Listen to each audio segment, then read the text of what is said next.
नाज़रीन, अवामी न्यूज़ में खबरें जो सिलसिलो जारी है। इन वक्त असीं तव्हांखे ठुल मां खबर ॾींदा हलूं त अवामी न्यूज़ जे ॾिनल सॾु सिंध मुंहिंजी माउ खे समूरे सिंध में भरपूर मोट मिली रही है। सॼी सिंध जीअं ठुल में बि ثقافتي रंगजी बहार ऐं शहरी ثقافتي रंगन सां रंगजी वियो आहे। SUP सिंधी अदबी संगत, क़ौमी अवामी तहरीक जस्कम ऐं STP पारां कामरेड जमाल जोश, महबूब अली सूमरो, सरवाण सिंधी, एडवोकेट रोशन वसीम कुरैशी ऐं ॿियनि जी अॻवानी में मुख़्तलिफ़ हंधनि खां रैली कढी वई ऐं क़ौमी काज के भरपूर नमूने से मल्हाइण जो वचन वरजायो वियो है।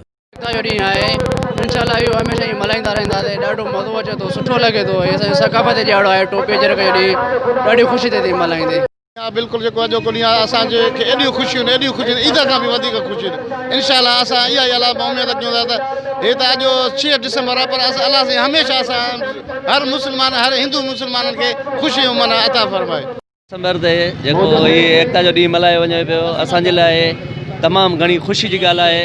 असांजो जेको हे 6 डिसंबर जो ॾींहुं जेको असां एकता जो ॾियारो मल्हाईंदा आहियूं, पंहिंजे सिंध जिजड़ जे हिसाब सां, पंहिंजे जिजड़ माउ सां मोहबत जो इज़हार कंदे असां हिन ॾींहं खे ईद जी ख़ुशी ऐं उन खां बि वधीक असां हिन ॾींहं खे सम्झंदा आहियूं। उन हवाले सां जेको इहे ॾींहुं असां मल्हाए रहिया आहियूं। असांजे जेके बीटनि ते कब्ज़ा सिंध जा थियनि उहे बि असां कॾहिं बि बर्दाश्त न कंदासीं। सिंध भी असांजो आहे ऐं सिंध जा बीट भी असांजा आहिनि। हिते जीअं 10 ईंदा दफ़ा हिन तारीख़ आहे, असां उन तारीख़ को वठी ख़ुशी कंदा आहियूं, बिल्कुलु ख़ुशी कंदा आहियूं। जॾहिं असांजो हे ॾींहुं ईंदो आहे त असां कारोबार, मज़दूरियूं, हर शइ ज़माना छॾे ॾींदा आहियूं। एॾी त असांजी ख़ुशी हूंदी आहे जी ईद खां वधीक। मज़ीद खबरों और तफसीलात के लिए विजिट करें हमारी वेबसाइट www.awamiNewsHD.com।